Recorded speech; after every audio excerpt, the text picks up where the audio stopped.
ভাই এবার অঙ্ক পরীক্ষাটা যা সহজ এসেছে, সব কোশ্চেন আমার জানা, সব উত্তর দিয়ে দিচ্ছি 1.5 ঘন্টার মধ্যে। একটু মিলিয়ে নে না। বলছি 1-2 অঙ্কটা কত উত্তর হয়েছে বলতো?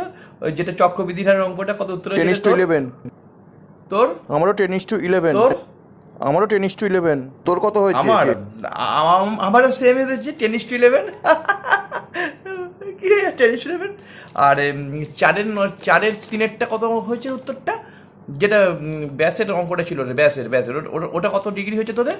60°। কত? আমারও ভাই 60 ডিগ্রি 60 এসেছে। তোর? আমারও 60 ডিগ্রি। তোর? আমারও 60। তোরও 60 ডিগ্রি?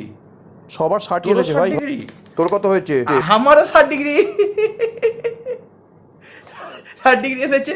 কেমন ভয় দেখে দিলাম বল, মজা করছি ভাই। আরে সাবাস। আর 10-9 কত এসেছে রে? আর যেটা পিতা পুত্র অঙ্ক থাকে ওটা কত এসেছে রে তোদের উত্তরটা? এবারে ফার্স্ট তুই অ্যান্সারটা দে। আমি বলবো। আর পিতা পুত্রের থেকে 30 বছরের ছোট। তো পুরো উল্টোটা বললি।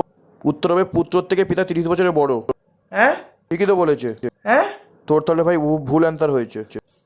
আরে মজা করছিলাম, আমি জানি। মানে পুত্রর থেকে পিতা 30 বছরের বড়। আরে মজা করছিলাম। ভাই ভাই চললাম। দাঁড়া না, যাচ্ছিস কোথায়? না বাকি ভাই উত্তরগুলো দাঁড়াবার মিলিয়ে নি, সময় দাঁড়া। নেই, এরপর দাঁড়ালে পরের বছর তোদের সাথে আমরা অঙ্ক পরীক্ষায় দেখা হবে। চললাম।